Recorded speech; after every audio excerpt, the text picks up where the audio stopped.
Hello, hi, and welcome to the Herondale Support. I'm never gonna get this right. Ginny, Welcome to we the just talked about Herondale. this. Sorry, We guys. just talked about this. I just rehearsed this too and everything. You did Welcome like to the 3 separate Herondale times. Boy Oh my gosh. Support Group. I'm Ginny, I'm Allie. the one who keeps messing up these I'm intros. Melanie. And we're here to help. We're gonna try to help. We always try to help. Whether we're helpful or not, Clearly, That's Ginny neither needs here help nor with the there. that's up to intro. you. Exactly. I still need help, obviously.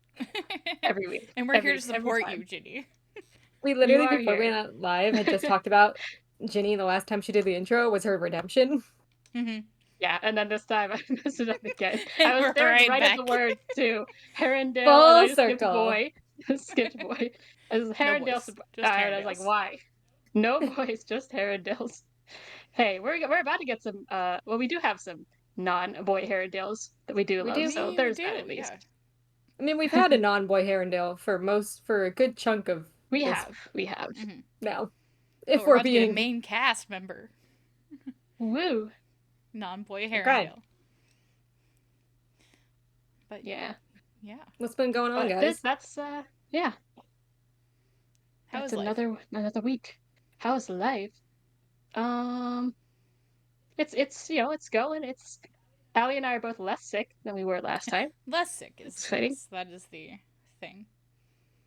I am recovered not from sick. the COVID, and then I got a nasty sinus infection like right after, and it was a bad time. So Yeah, because of the two of them being sick, we have a Dungeons and Dragons game going. Because of the two of them being sick, we haven't played in what, like over a month. yeah, Yeah. that happens sometimes, unfortunately. Yeah. Dungeons and I don't even Dragons is so remember where we fun, but left it's off hard to there. get people to consistently together. Yeah. And It's very. unfortunately, like It's as the whole DM, thing. like I need to be present mentally to do things, and it doesn't happen always. Especially when There's it's that. sickly. It's fine. It's fine. I miss it too, honestly. I've been thinking about it a lot lately. Yeah. I miss it. I kind of forgot about it until Melanie mentioned it, but Ah! it's fine. Ouch! It has been over. It has been many months, and yeah, it's a thing. But It has been you know, like it 2 makes months. it. It has not been many months. I haven't forgotten. Anyways, I've it been goes on our awaiting calendar every month, because every week. I bought my dice and I haven't been Oh, able to that's use them. right. You did buy your first You set of do have dice. dice now. Allie, Melanie. I'm blaming you because you're the DM. Ginny. Ginny can be sick and miss it. You can't.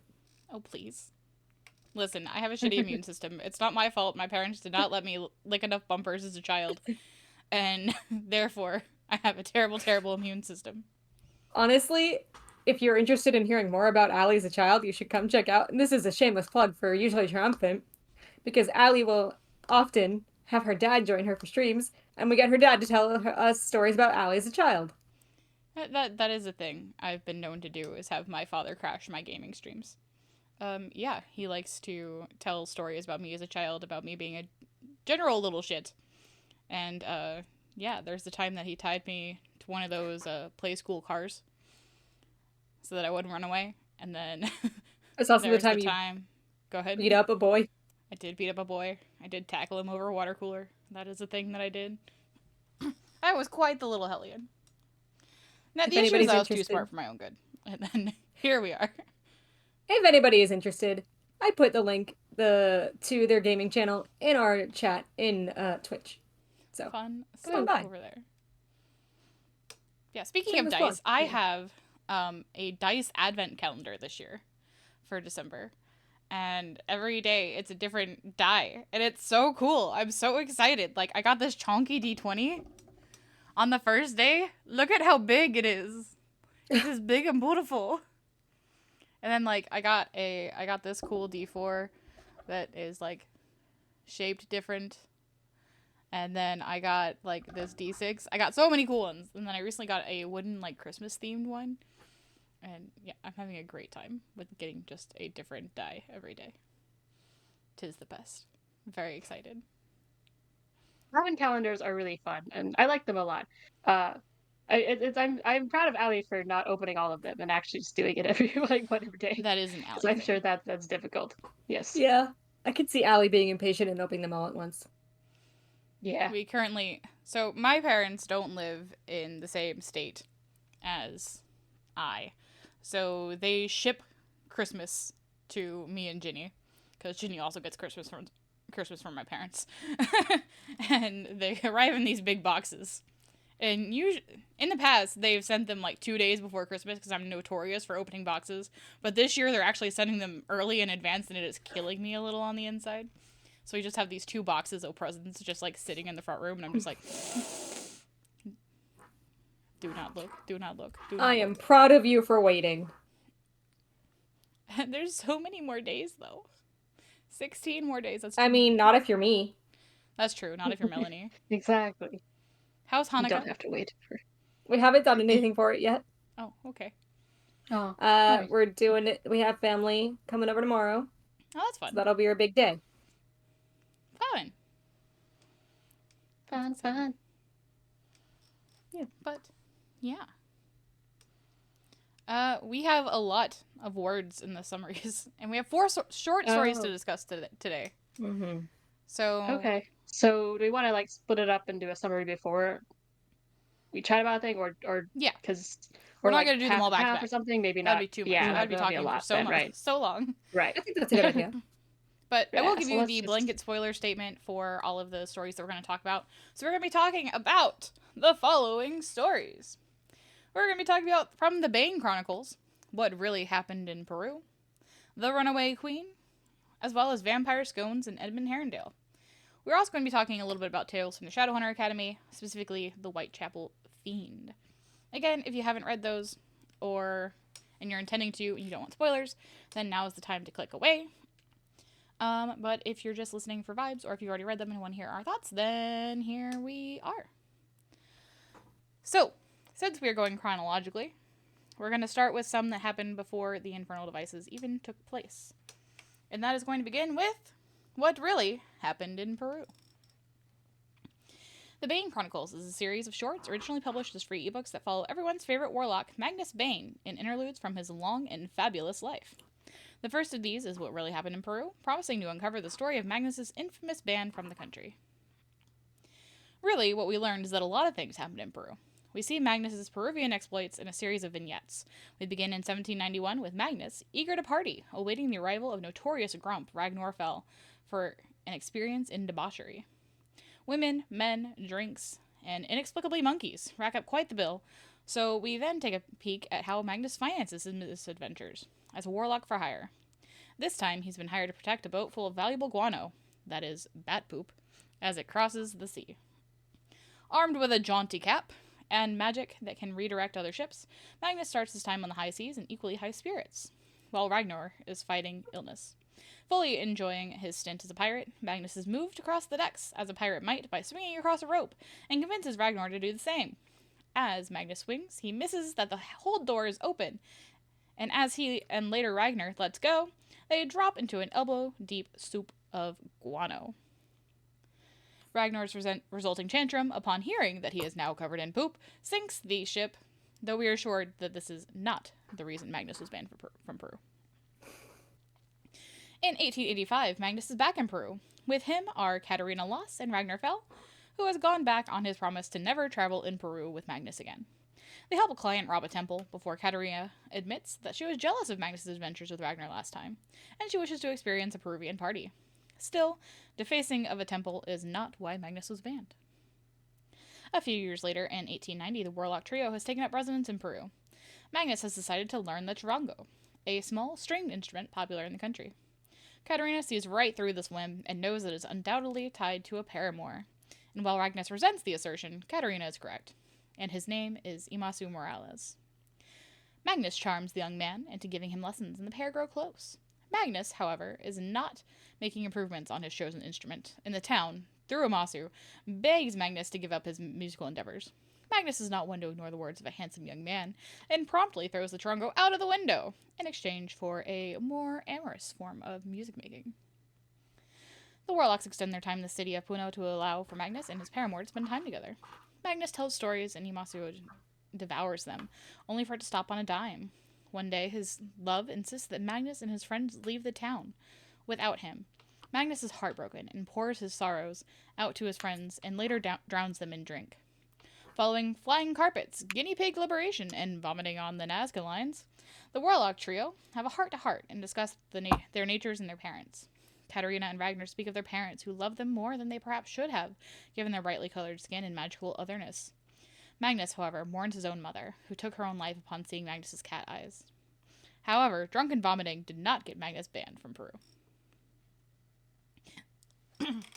Excuse me. In 1962, Magnus has his last adventure in Peru. On the street, Magnus spots a wealthy man and a gorgeous woman. Magnus overhears the man's remarks on wishing that the natives were more colorful, and is spotted during his retort in Spanish. The man pushes his attractive companion, Kitty, to take a picture with him. Kitty and Magnus converse in Spanish, and Magnus asks her to run away with him. She does. The pair fall in a deep yet short love over the resulting summer-long crime spree.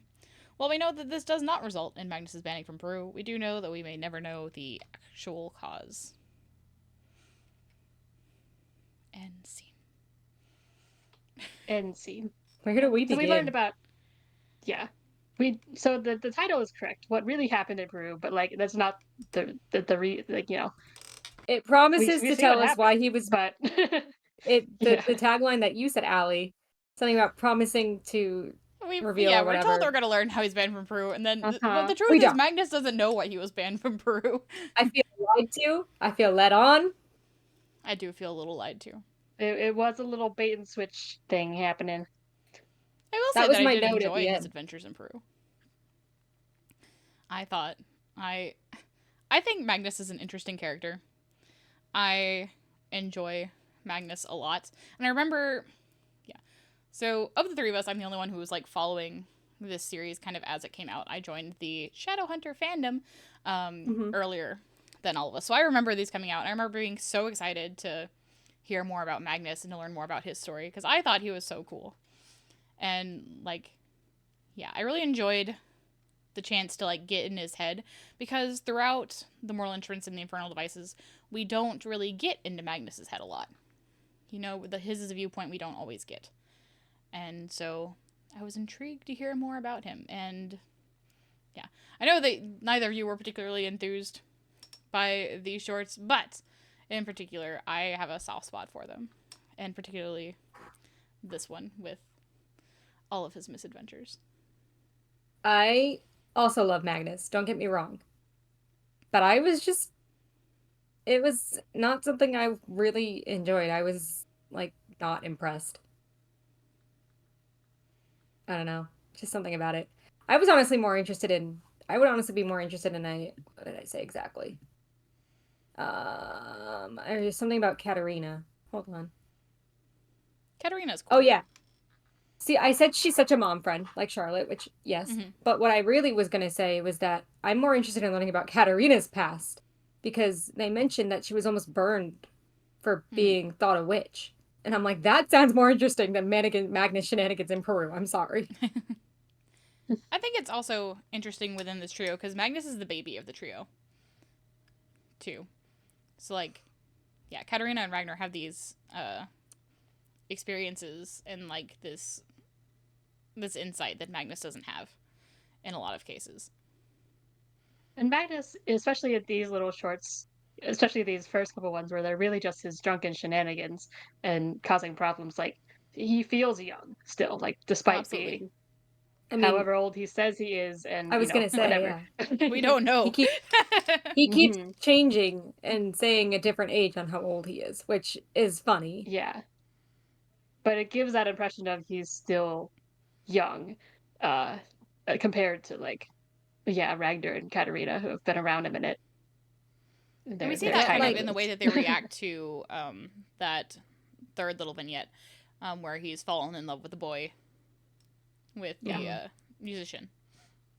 I don't remember if it was in this one or Runaway Queen, but Magnus, he sort of alludes to like when he stopped aging and growing. You know what I'm saying? Yes, I don't remember when exactly that happened either. Me either. It's in one of the stories, but it's relevant in the fact that, like, to me, I don't know if it's meant to be this way. It sounds sort of fresh in the way he's thinking about it. And it could be that it's a couple hundred years. It could not be. Yeah, we're I don't definitely know. getting the sense that time moves different for Magnus, obviously. And he tries to make light of it Does. in how he jokes about his age all the time. But, like, what I get, particularly in these short stories, particularly this one and the next one, is that Magnus is lonely. Like, he is just so lonely. I think he references having had a love, but, like, he's looking for a partner.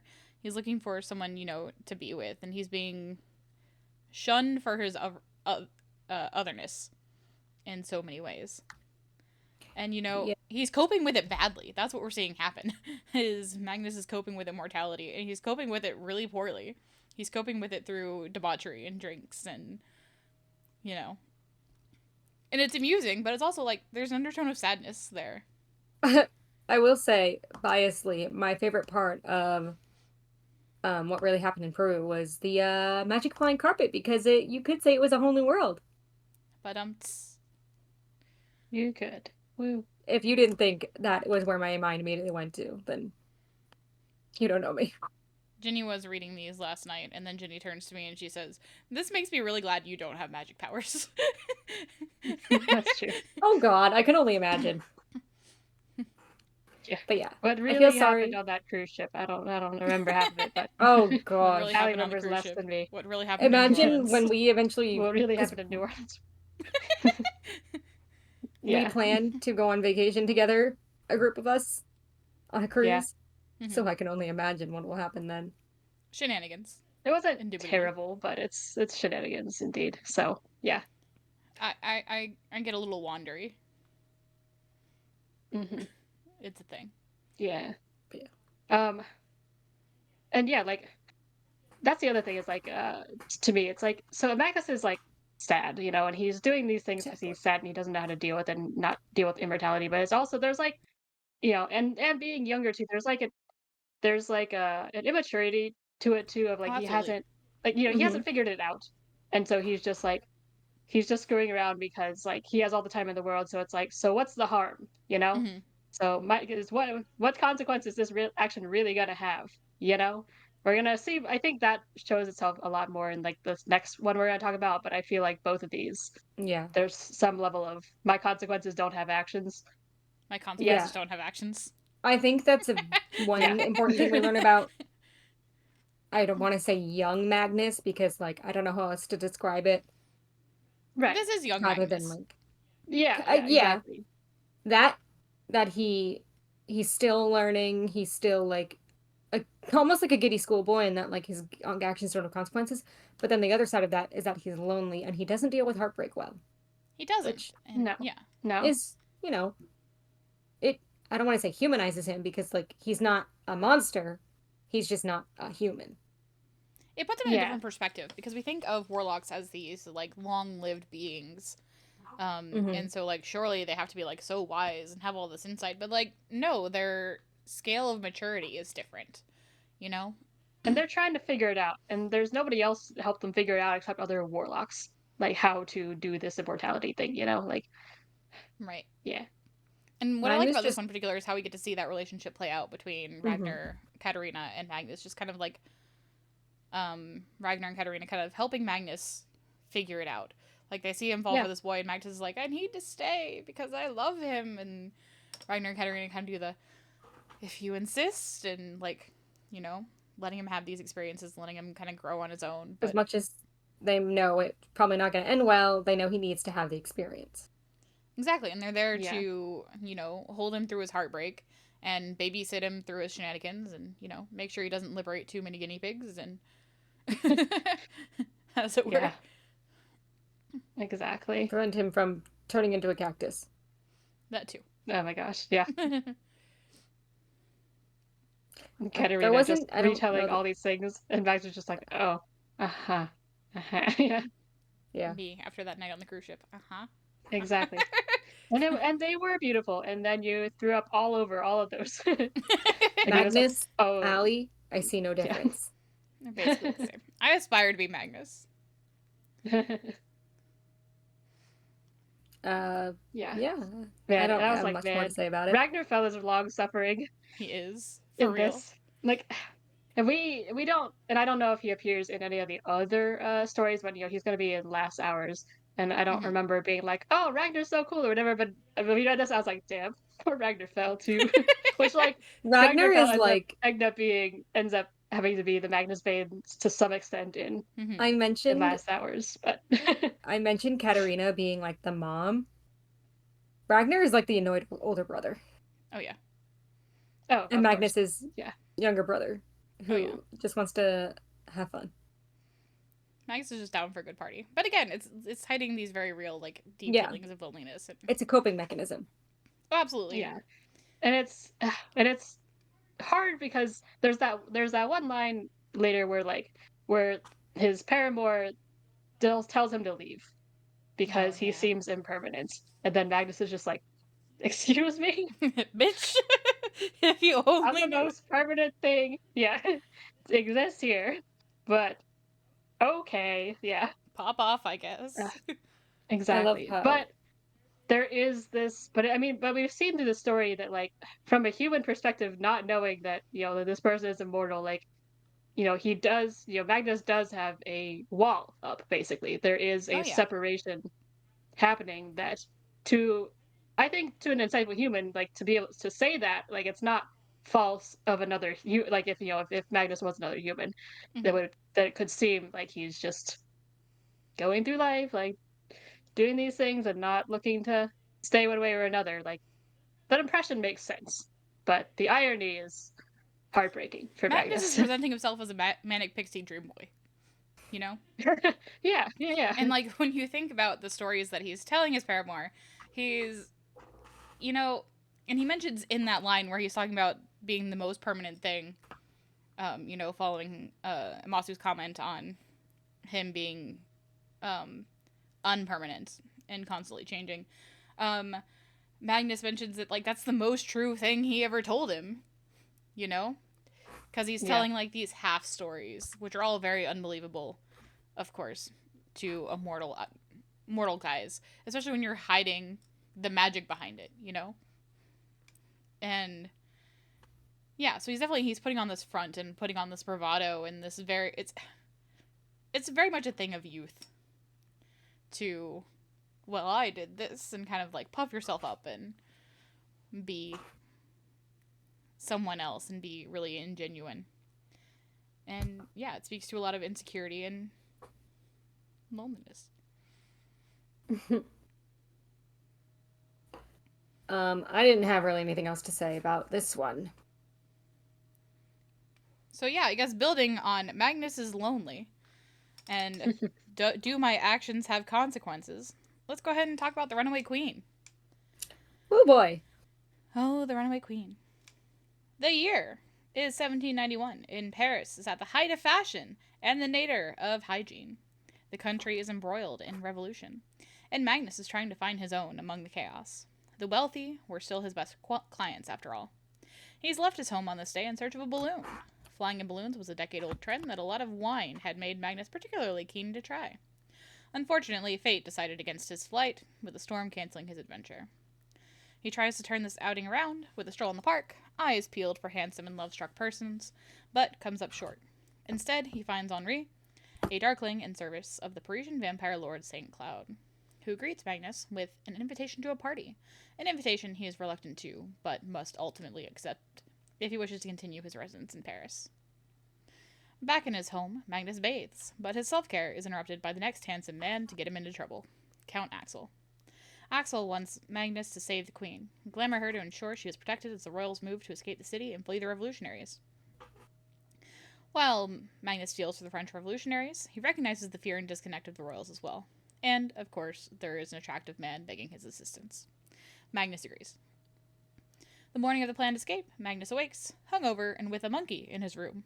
One he promptly names Ragnar, after his dear old friend. A letter arrives explaining that the escape plan is to be delayed to tomorrow. the same day as St. Cloud's party. A love-struck Magnus knows it will be busy, but knows that Axel's affections are more than worth it. Magnus arrives at the palace and does his duty to glamour the queen before going to St. Cloud's party. One obligatory and confusing incest subplot later, Magnus is surprised when none other than Queen Marie Antoinette appears at the party. She had taken a wrong turn, and vampires, able to see through her glamour, swept her up as a particularly delightful snack. Magnus's brain shoots into hyperdrive. He convinces St. Cloud that this is not in fact the queen, but is instead an elaborate copy made for deviant purposes for a client of Magnus. St. Cloud is undeterred and wants her, promising to pay double that of Magnus's client. Magnus insists that he is not finished and tries to leave, but St. Cloud offers Magnus room to finish his business in instead. The only way out is through the window, and of course it would be too easy if they were on the first story. With his quick thinking, Magnus steals a balloon from across the city, renders it invisible, and delivers the queen to Axel for her escape. Axel shows his gratitude with a kiss, and St. Cloud shows his by murdering Magnus's housekeepers, Marie and Claude, and threatening to do the same to the handsome young man Magnus holds affections for. Magnus takes Ragnar and his jewels and vows to leave Paris. Later in the Alps, Magnus hears of the capture of the king and queen and fears for Axel. He writes him a letter and gets a response from the man's sister, begging that Magnus convince Axel to step out of French politics. Magnus knows that he will not, and responds only by setting the message aflame.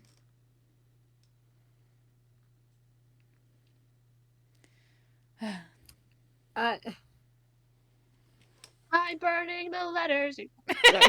I mean, there you yes, go, Melanie. quite literally. I'm burning the Yep. letters you sent me. Yep. So yeah, that's definitely one where it was like do my actions have consequences? And like I know. This one I enjoyed even less because I was just like, well, we all know how this is going to end. Yeah. I will say this one was not my favorite. Not Milo's either. yeah, That, of the four, this one was the low point for It's me. like I'll she say can't that. rewrite history, Cassie Clare, so clearly the king and queen aren't going to make it Exactly. one way or another. So I think that's an interesting take on... I think that relates interestingly to Magnus's idea of his actions and consequences. Because we know, obviously, that even though he's doing this, he can't win. You know, he's not big enough to turn the tides of fate, so to speak, you know? Mm-hmm. And so I think towards the end, what we see in Magnus setting those letters aflame is that he's kind of having this realization where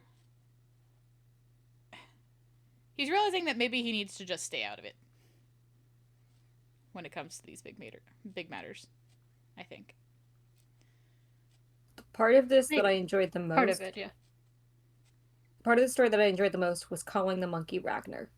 Oh yeah, absolutely. That was the best part. Hands down. Because yeah. it ties back into what really happened in Peru with Ragnar not being a fan of the monkeys, and yeah.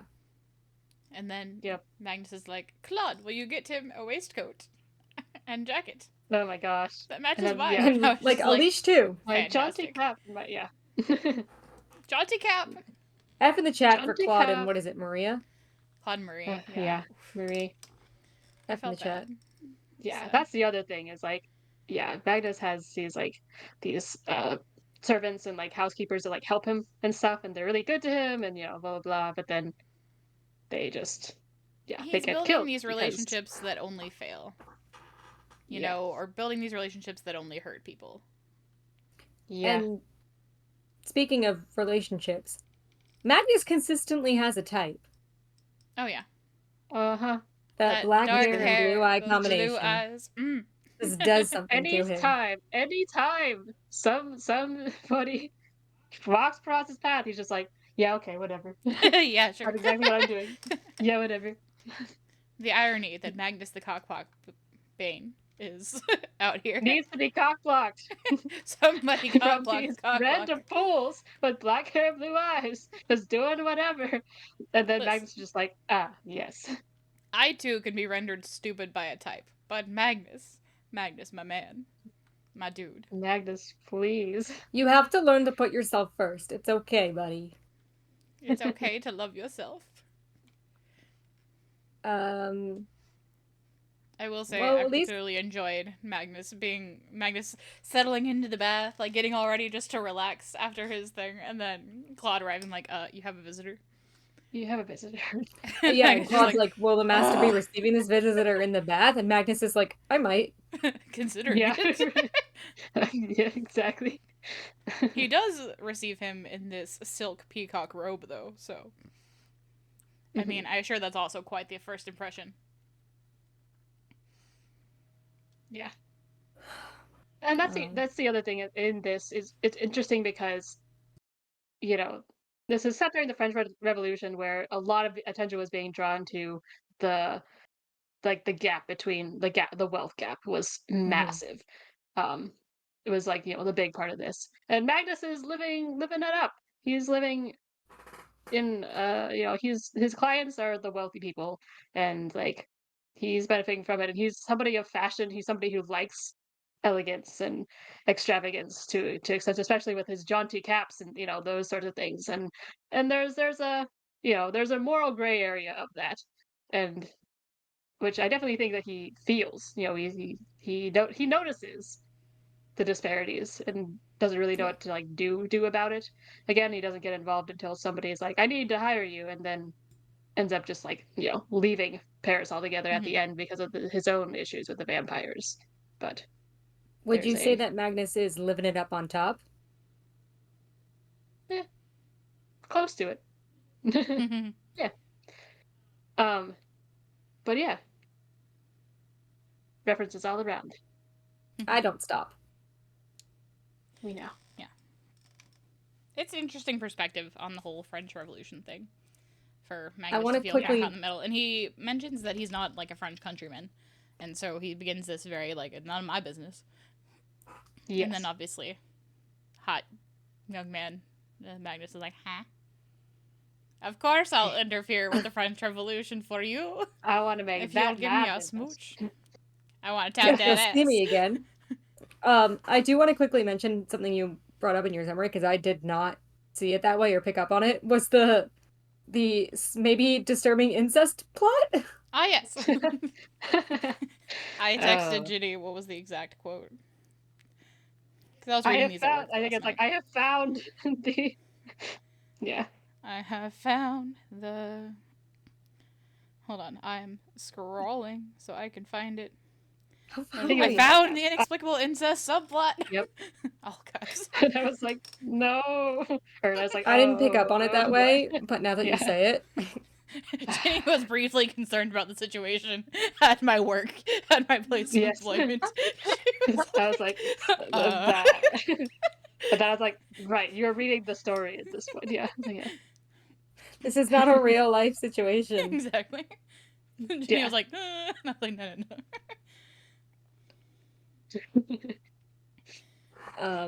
Yeah.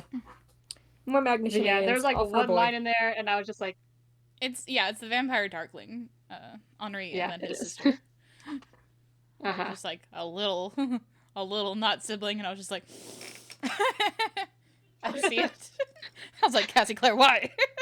Cassie, Why? please. Why? Yeah. It's like please. because this came out after Mortal Instruments, right?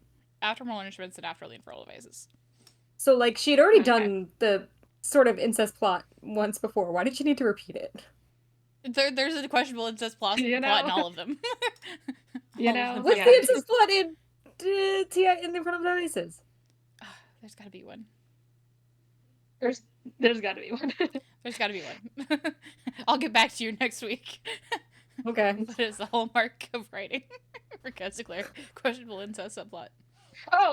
It's Mort, Bane, and Tessa's kids, eventual kids.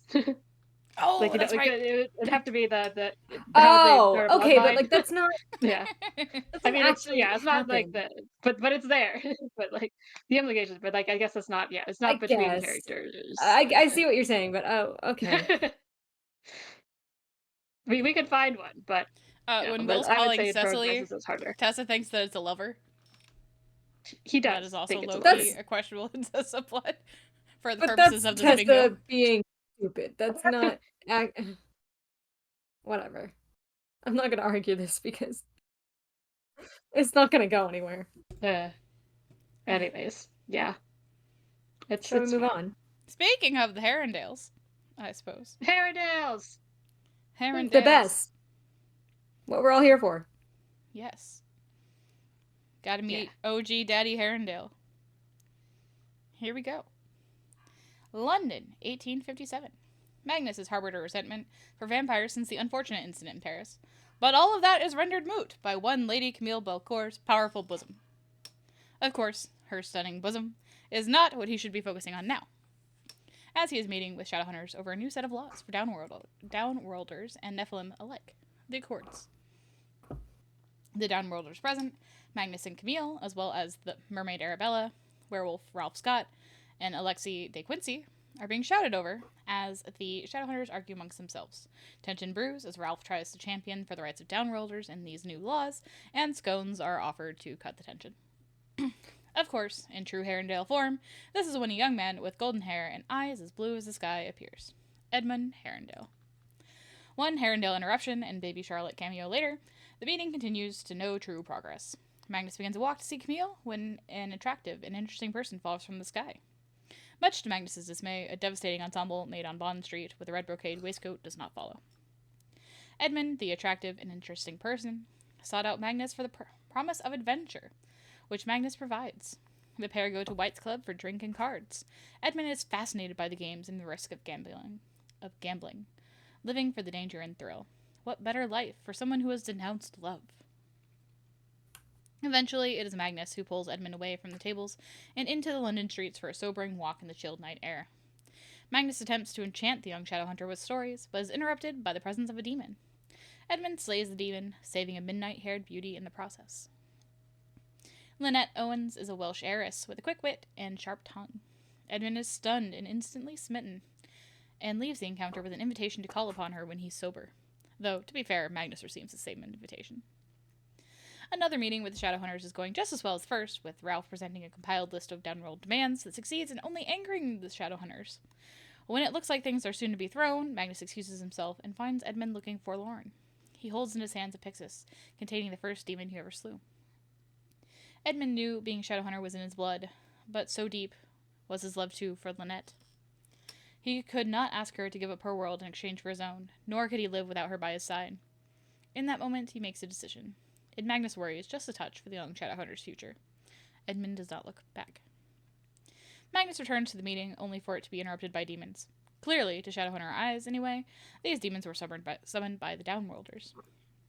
Tired of the prejudice and seeing that the eventual accords will not be in the interest of Downworlders at all, Ralph Scott leaves, making eyes at Camille on the way. Magnus and Camille, as reasonable Downworlders, are invited to the Institute for another meeting, and Magnus hears screams as he approaches.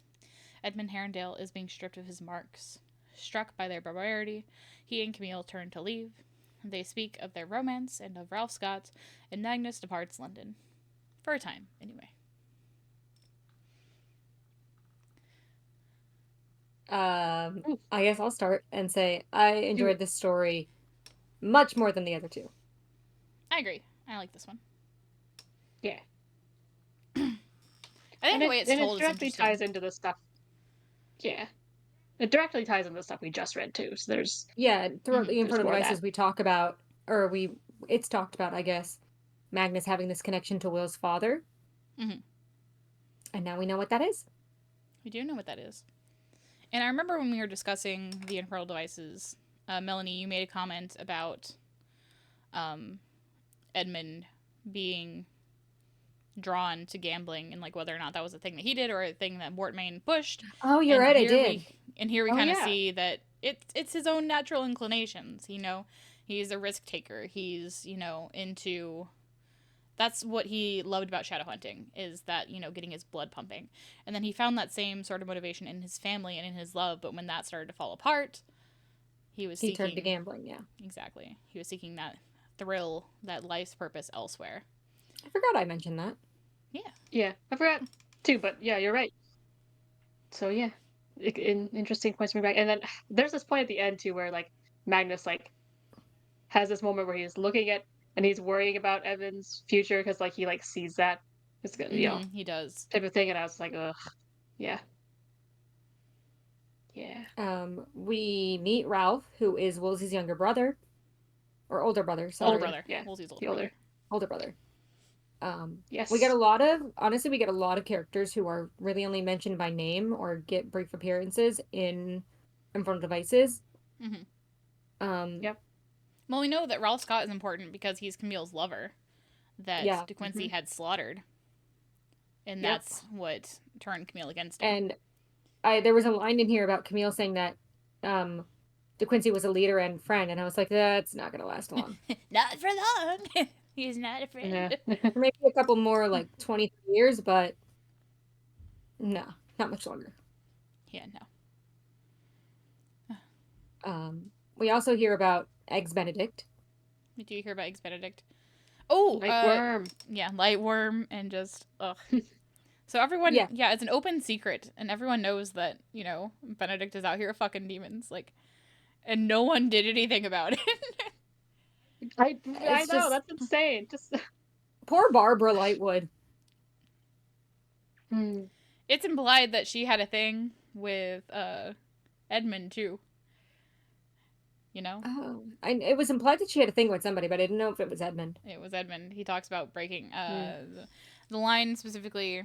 He says something about her being eager, like, to recover her broken heart, and was looking to get married as soon as possible, basically after her recent heartbreak. And Magnus is like, you wouldn't know anything about that, would you? And then Edmund's like, meh. They're like, something on a mantle. It's easy to just knock them over and break them. As much as somebody not doing something to stop Benedict is super dumb, we wouldn't have Gideon and Gabriel that way. So are you ready for my unhinged conspiracy theory? Oh no. What if Gideon is Edmund's? Oh. Huh. I mean, it's unhinged conspiracy theory. It's an unhinged conspiracy theory. Because Gabriel and Gideon don't look... They look different. They're color different. Don't... Yeah. And we're getting this take where Barbara is just rushing into a marriage. All speedy like. And what do you do back in the day when you've been fucking around, and you found out, and the boy is not finding out with you? You get married real fast. So listen, there's nothing to confirm or deny my suspicions. Like I said, unhinged conspiracy theory. I'm just putting it out there. What if? Yeah.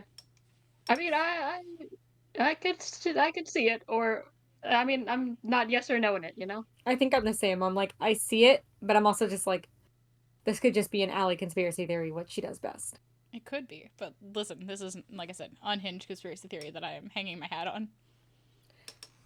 That is what I'm doing. At the very least, if that were the case, at least he was with Sophie and not Cecily, because that would just be. But it's Cassandra Clare, so he could have easily been with Cecily. Then you really would have your incest plot.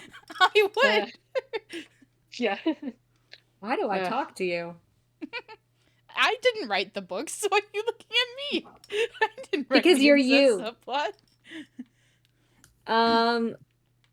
I like that Ralph is so headstrong and so these laws are only for you. You want us to make peace with you, yet you're gonna just protect yourselves and we get nothing. Ralph's a good dude. He sees exactly what's going on, and then he's like, "Fuck you," and leaves. And I'm like, "Yeah." And he's respect. eyeing up Camille. So this is something I don't know if this is me having a conspiracy theory or me just associating it. I wonder. I mean, we don't know a lot of what Jace's parents looked like, but I wonder if somehow Jace gets his blonde hair from Edmund. Oh, absolutely. It would be kind of impossible because it's centuries old. Yeah, it's true, not that many generations when you actually think about generations.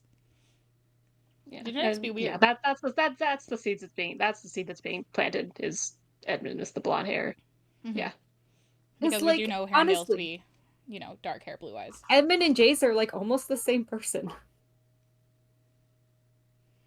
Edmund, I wrote this. I was like, is Edmund just a previous version of Jace? He lost his parents at a young age and is taken in by another family.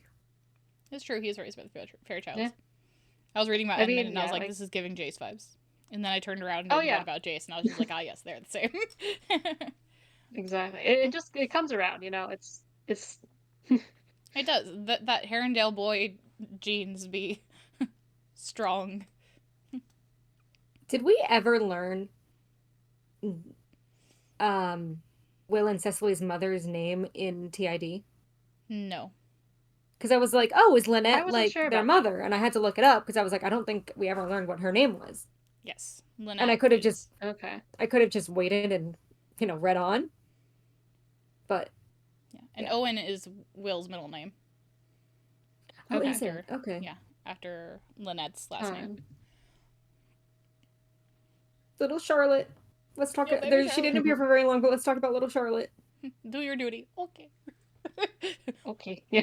She's such a cute, Bye, good Papa. little girl. We love Charlotte. It's interesting that, Edmund and Charlotte were raised as siblings. Oh, yeah. With that insight, Yeah. I wish we would have gotten more Charlotte reflecting on Will re his parents, especially now knowing that they were raised that way. Because, like, she must have, like, some memories of him. Like, obviously she's very small when she knows him. We know that Edmund leaves not long after this, but, like, she knew him. She must have, like, some impression memories. And, like, that might be why she's sort of so... I don't know if it's eager or desperate or what the word is for it, but I think you guys know what I mean. Like, to protect Will. Is it because, Yeah, like... there's maybe it's a almost connection like that's her nephew? Yeah, and, like, I wish we'd heard more about it, too, because we know that both of Will's parents showed up at the Institute doorstep begging. I want to see Edmund appealing to Charlotte. I mean, that's what I want. That's my wish list. Like, to be fair to Charlotte, though, like, Charlotte is a little. Charlotte's like basically a toddler, I feel like, in this, right? And yeah, Edmund's going off and getting married, so like, did they really spend that much time together? That at least Charlotte would remember. Right. Fair enough. Like, she may know that. I want to see it. I want that scene. I think it'd be really interesting, but like, she may know that Edmund was sort of raised by her parents before she was born, but she may not remember a lot of him. Yeah, and like, obviously from a meta perspective, like, Edmund was not a character in the Shadowhunters pantheon that Cassie Clare was likely thinking about as she was writing the Infernal Devices. Right. So that's why it doesn't exist. But I would love to see that scene. I would love to see Edmund and Charlotte interacting just for that. And then something else that I found interesting about this is that it's basically heavily implied / confirmed that the Seelie Queen is the one who planted that demon that everybody is fighting toward the end. Ooh, I missed that. So Magnus... Oh, yeah. I remember mention that the Seelie Queen refused to come. The Seelies are unrepresented. That, yeah. But the Queen was oddly very interested in the time, the date, and the place that the meeting was happening. Yes. So you know how Seelies like to cause trouble. The Seelies suck, man. Especially that Seelie Queen. She's terrible. We'll get to her in Mortal Instruments, but she likes to shake things up, so we'll say. We will get plenty of fairy shenanigans in later books. But I mean, I can only speak from Mortal Instruments because I haven't read, but there'll be more fairy shenanigans in Dark Artifices. And I was like, huh, okay, and then like moved on. But I just thought that was interesting that it's like Magnus basically, he can't confirm anything, but like it's all but confirmed. Yeah, the suspicion is definitely there. And it's interesting because we're seeing, because we heard about in the Infernal Devices how like the Accords are new. Like they did come to some agreement, or I guess some non-agreement, or whatever, that the courts are in place. But taking a step back, we're seeing how they got to be where they are, and like we see like Starkweather is there in this too, and he's all crabby about it, and which is a thing that is consistent with his character as and an we see older that the old man. Downworlders like the Shadowhunters like, well, this represents the Downworlders too, but we're seeing how they're being treated in these meetings. And, they're cutting people out step by step, and, like, ultimately they're only meeting with Magnus and Camille because they're the, quote, reasonable ones, They've been deemed the good ones, if we're kind of... Because, obviously, like, there's racism allegories happening with the Downworlders and the Shadowhunters. So we're going with, like, that, the good ones is what they've been deemed in that whole problematic mess. All we can say is that it will be a long time before... They're not going to be equal, but they'll at least be more respected, I guess. Yeah.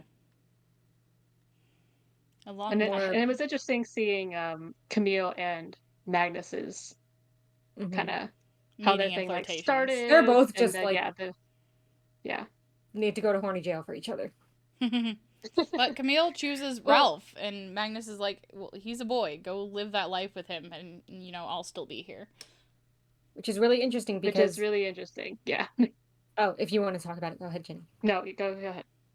I forget how much time has passed in between, like, the Runaway Queen and now this.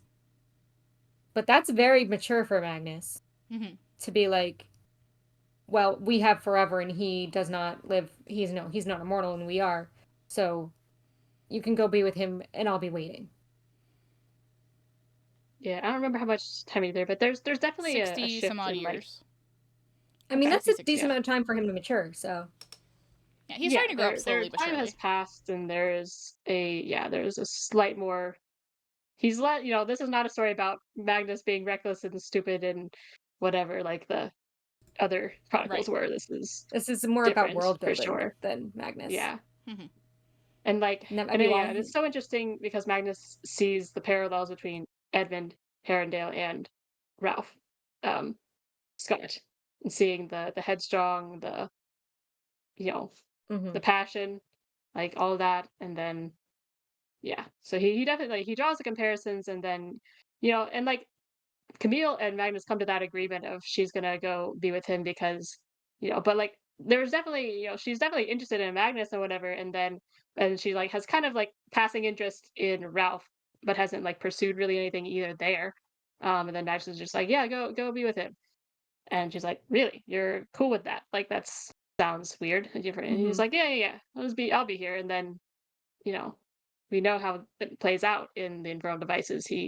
Ralph gets killed, and then but it's interesting because like the way that I feel like Camille's approaching this at this time is like they're approaching it like, oh, okay, well, Ralph's gonna be a passing thing for a while, and it's gonna be fun, and you're gonna have a little bit of time over there, and then we're just gonna get together after this.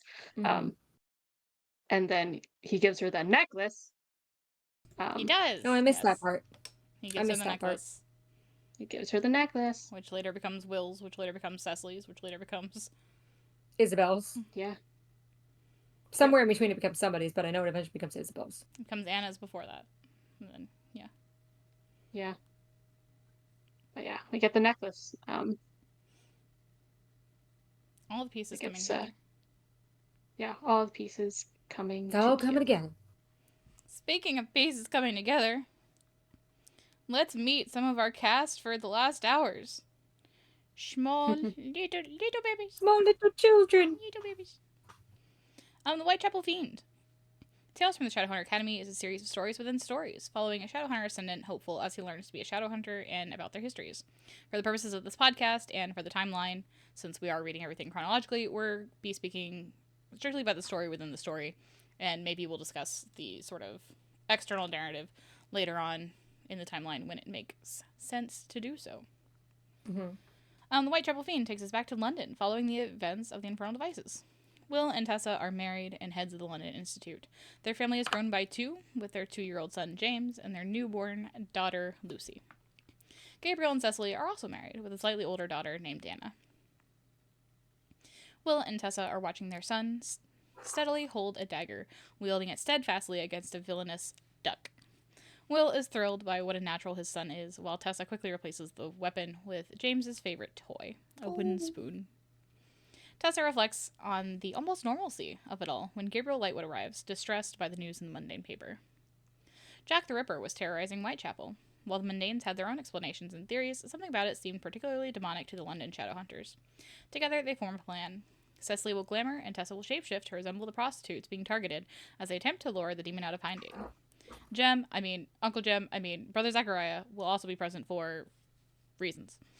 Their patrols turn up nothing for a month until a murder appears in the mundane paper on a different street. The four set out to investigate the scene. In order to get in, they knock out the detective, and Tessa shifts into him, entering the crime scene to be briefed by the doctor. The experience leaves Tessa horrified, but with no real clues. After waking up the detective and returning to herself, they decide to shift their investigation from the crimes themselves to the people targeted.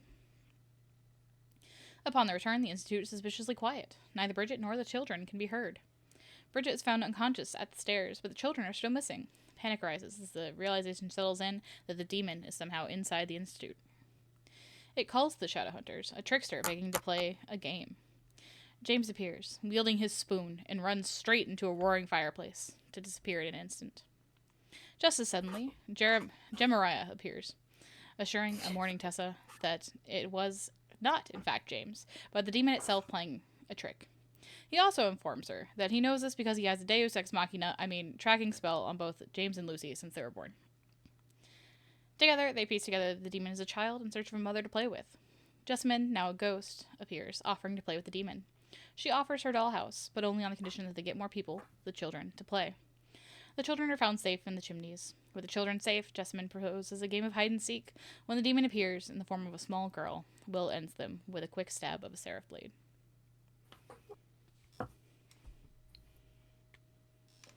Yay. Stab. I have thoughts, but I've been going first. If you guys, either of you wants to go first this time. Oh, Spoon. Spoon is also that's all my I have thought. to offer. It's not like the name of the podcast title or anything. Baby Jamie enters the scene, and I'm just like, look at that baby. Look at it. I just want to squeeze.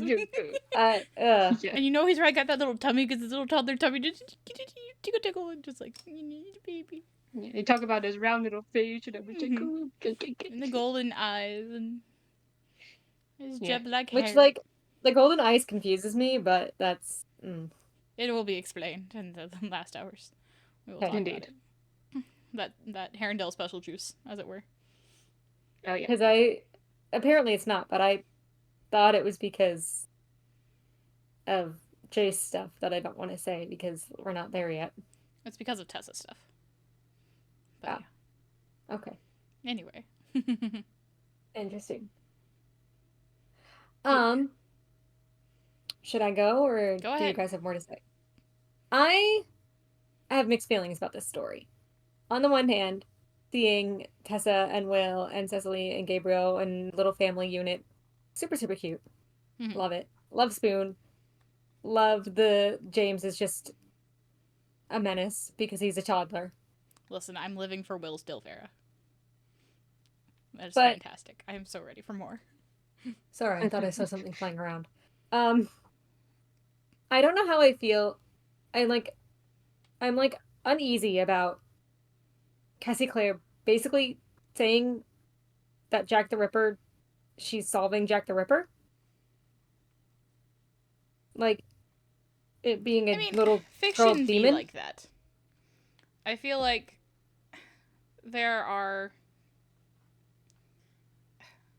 fiction does this with stories that are unsolved.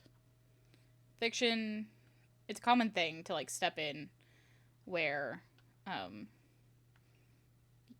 and rewrite these real things that happened, but rewrite the things behind them. Obviously there's this with Jack the Ripper. It's been done several times with Jack the Ripper. We have even more recent examples, the Dark Pictures anthologies, with the Murder Castle one, which the name is The Devil in Me rewrites, H.H. Holmes in that story. And we have Black Butler kind of rewrites the Titanic in one of its episodes. It's just a thing that fiction does, and I understand why that can make some people uneasy, but maybe I'm not explaining it well. I don't think it's actually the fact that she's solving it. to me, it kind of feels like we're meant to empathize with this little girl demon because she just wants a mother and someone to play with. And I'm like, I don't know. I don't really like that. I mean, I think it's interesting because these situations are not black and white. You know, like, obviously, murder is wrong. But, like, you know, there are situations that are also wrong surrounding it. You know? And that's kind of... It's very human for things to be multifaceted. And for things to have other reasons. And I will say that, like, macabre is just, like, a thing, too. Especially, like, in London, this story specifically, like... And at the time, people were fascinated by this. And it's, like, it's gross, and it's gruesome, and grisly. But, like, people were, like, clambering down the street to go see the latest murder victim. Yeah, And people I think it's just... It's a thing, you know? And it's been a thing forever. Like, particularly in this era, right. I read a book about it. It's how the Victorians invented murder or something like that. I'll find the book and I'll put it in, like, the links or whatnot. Or I'll post there's a picture of it on our Instagram somewhere. Because it was on my reads with Outlander. But humans just do that. Humans are fascinated by the macabre and fascinated by the taboo. And particularly in this era, when you're talking about, like, there's no TV, there's no, like... You know, the entertainment was, who's on the hanging block today, you know? Who died? And it's macabre, yes. To some people, is it wrong? Maybe. But it's this interesting facet of humanity. You know? I don't know. I just don't necessarily like that it was just this little girl who just wanted a mom, and it's just like... I don't know. It's a dark story. And, you know, surprisingly morally gray for what we're used to reading in this series. I agree. But I will say... I mean... Oh, go ahead, Jenny. I think... I'm not sure if, like, the argument is, like, does it feel...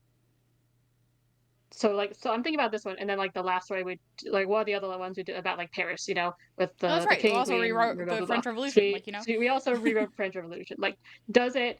The thing is, as a layperson who doesn't know a lot of details about either of these things, I know the basic details, it doesn't feel super out of the realm. But, like, maybe if somebody who knows the history is reading this and is just like, feels pretty rushed.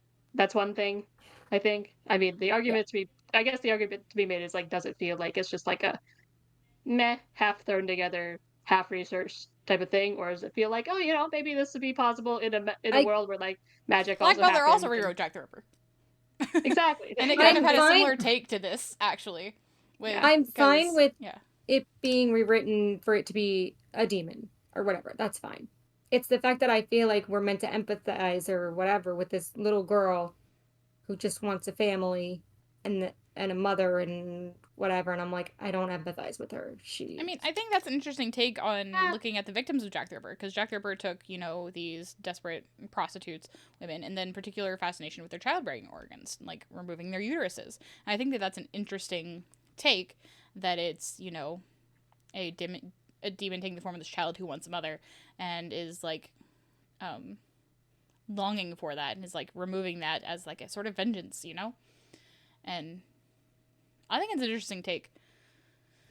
Yeah, I think it's an interesting take, and I wouldn't necessarily think that, like, you know, so, I mean, I think that you can, if, you know, you're making the argument of, like, empathy, like, maybe there is some, but, like, you know, Will kills her in the end anyway. It's like, he doesn't hesitate. He's still just like, I'm gonna stab her while she's not looking. I won't hesitate, bitch. I'm not... Exactly.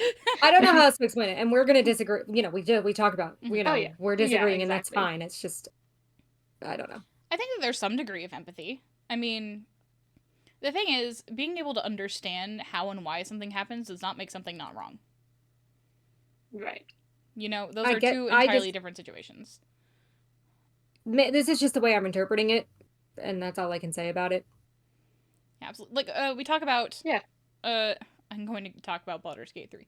Oh, no. Because this is a... Every video game reference is going to be Allie, and then, yeah. It's fine. We're making a lot about their references.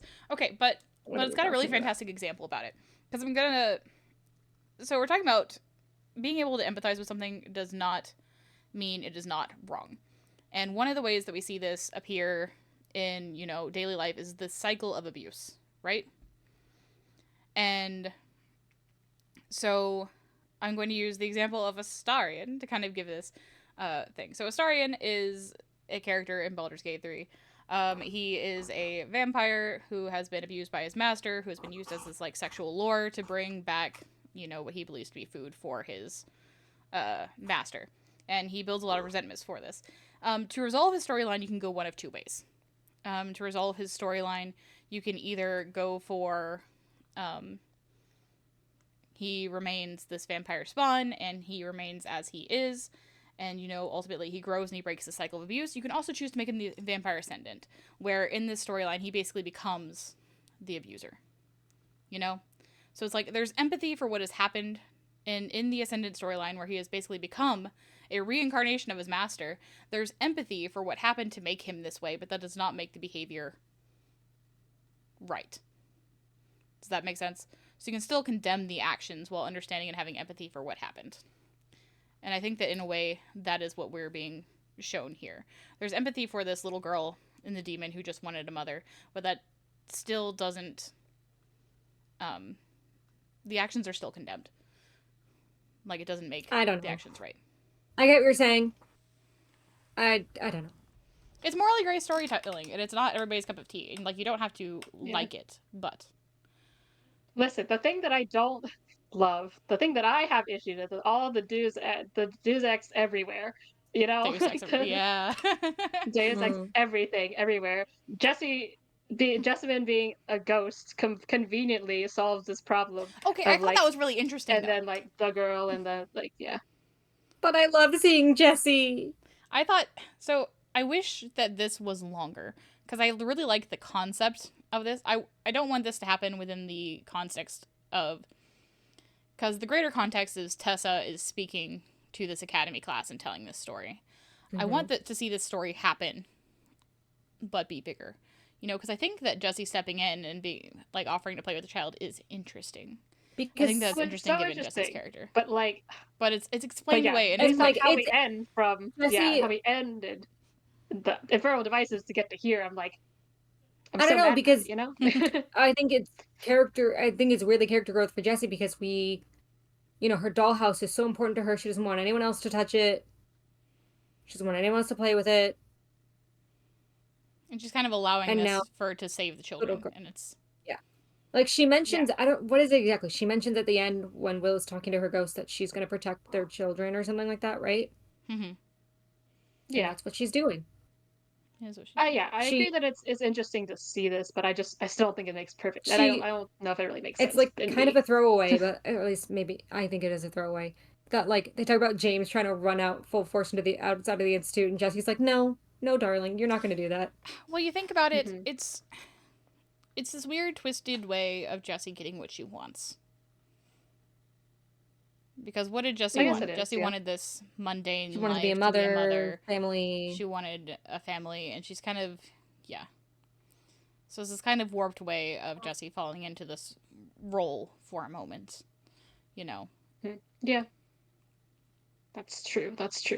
Yeah, I wish the story were longer, because I feel like there's interesting threads, but they're not as well developed as I would like them to be, Yeah, I like seeing the glimpses, but I agree. I think I would have liked more glimpses into them as, new parents and stuff like that. Exactly. Also, I did have one... Oh, go ahead. I think that we get to the whole, well, it's a demon who wants a mother. I feel like we get to that conclusion really, really quickly. Mm-hmm. I feel like that we should have... I feel like it could have been more impactful and more interesting with more development there. One question I did have was, where is Sophie and Gideon during all of this? Banging. Yeah. I mean, they don't all live together. They do not, no. So, right. And I didn't even know... And in my impression, I got the impression that Cecily and Gabriel were, like, visiting more than, like, they lived at the Institute. Mm-hmm. Maybe. They might live at the Institute, I think they live closer to the Institute. I think that's what the vibe is. Maybe it was just I was under the impression that they were all still living there. Mm-mm. I don't think so, no. It's just Will and Tessa. Yeah. And maybe I just found it odd that, like, Cecily and Gabriel are here involved, but Sophie and Gideon aren't. I was just like, why are we excluding them? And I think that's I one mean, of they the don't need sacrifices to that's be made because included. obviously this is a very short story. Mm-hmm. Like the They story don't obviously is like need to 30 be pages included, but even just like Yeah. a throwaway line of like what they of were where doing. they are. Yeah. And Yeah, about, Jewishism because was longer. they The more have to have kids at this point. They do. So They have Yep. 2 girls. They do. anyway, And maybe the we boy's will, around yet. I don't know. I don't know. I do also don't think it's remember. interesting that Cicely and Gabriel had kids before Will and Tessa. A little bit, yeah. Yeah. Life happens that way sometimes. Yeah. Something I thought Anna was Anna being causing problems and running around the institute all the time. Anna being a Yeah, problem makes sense. tracks. Yeah, It's important. that makes sense. Yeah. Maybe I'm Anna No. causing problems. No. No. It was a No. joke. I haven't even really met her, so Definitely not. But Anna's great. Anna's great. We love Anna. Anna's fantastic. I love all of our Yeah. children in the last James hours. is I'm so precious. fucking excited, man. Spoon. Huh? Yeah. And so James is so precious as Spoon, and then yeah, that's all he cares about is Spoon. And then Spoon. Lucy's still a baby. Mm-hmm. But yeah, it's cool. But like, speaking, yeah, things that I'm just like, okay. So my take is just like, just because you acknowledge that you've broken your rules doesn't like fix it, you know? With Jemariah, if you will. As Alias said, Jemariah just being here all the time. All the time. All the time. He's just here all the time. Every time that Will stubs his toe, he's like, oh, Brother Zechariah. Oh. Yeah. Brother And Zachariah he's just needs to here be all the there. What if time. there's danger? all right.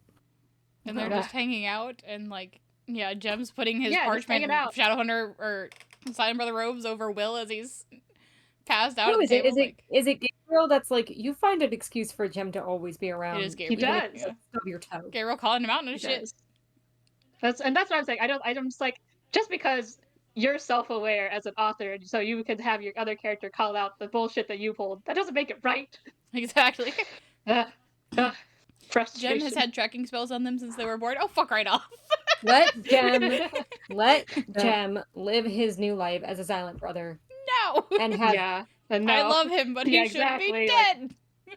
Or whatever.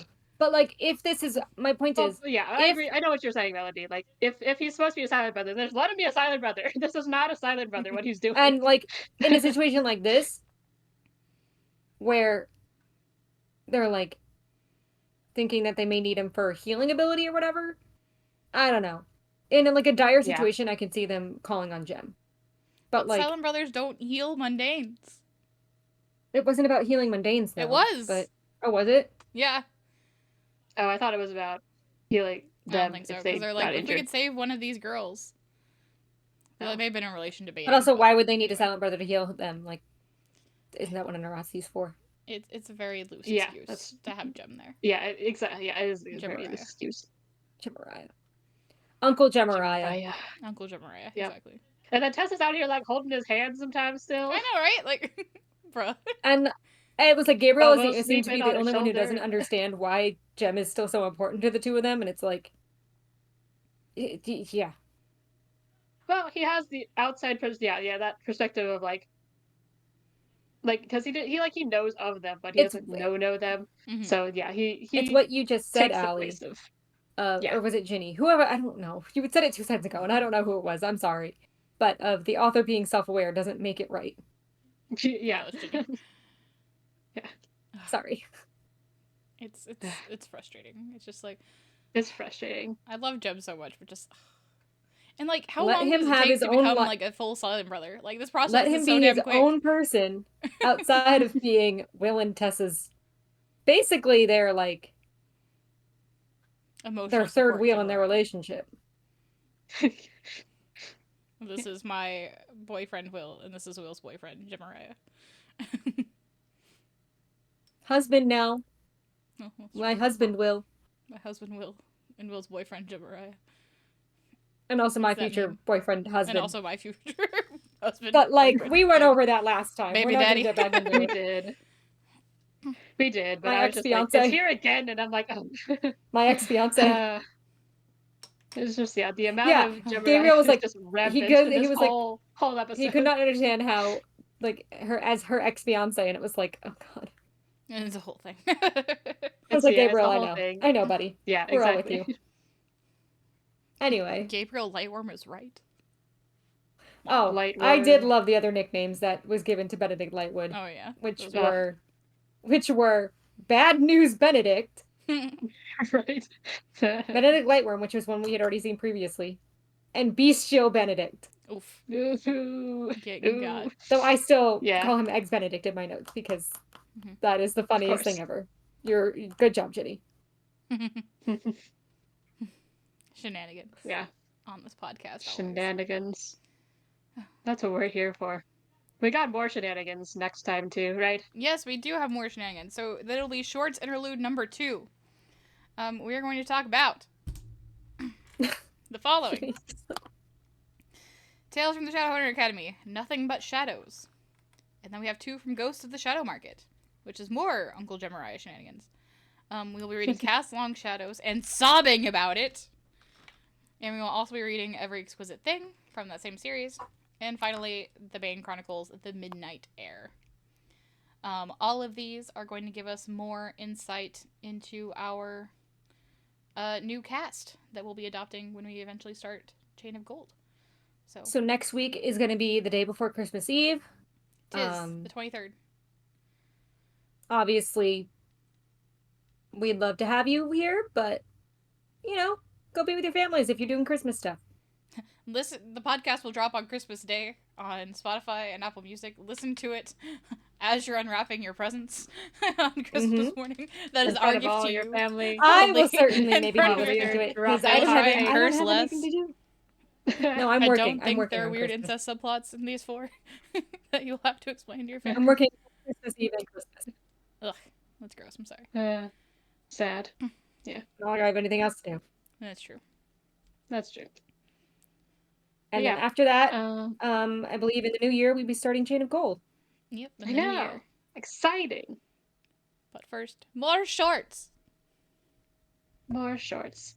And yeah, I think these shorts, I'm assuming all these shorts were out before, right? Yes. Before the last hours. Yeah. All these were out before last. Which is hour. interesting because I definitely didn't read, like, I didn't really read any of the shorts. I didn't either. So yeah, I would definitely went into the last hours without some of these context things, which is a different experience too. I'll be Yeah. going in with the context because I haven't even read Last Hours. That's true. Yeah, exactly. Fun stuff. But we'll see you then, the 23rd, We with will more see you. shorts. More Until then. shorts. Shorts. Bye. He wears short shorts. Bye! See you later. Bye bye.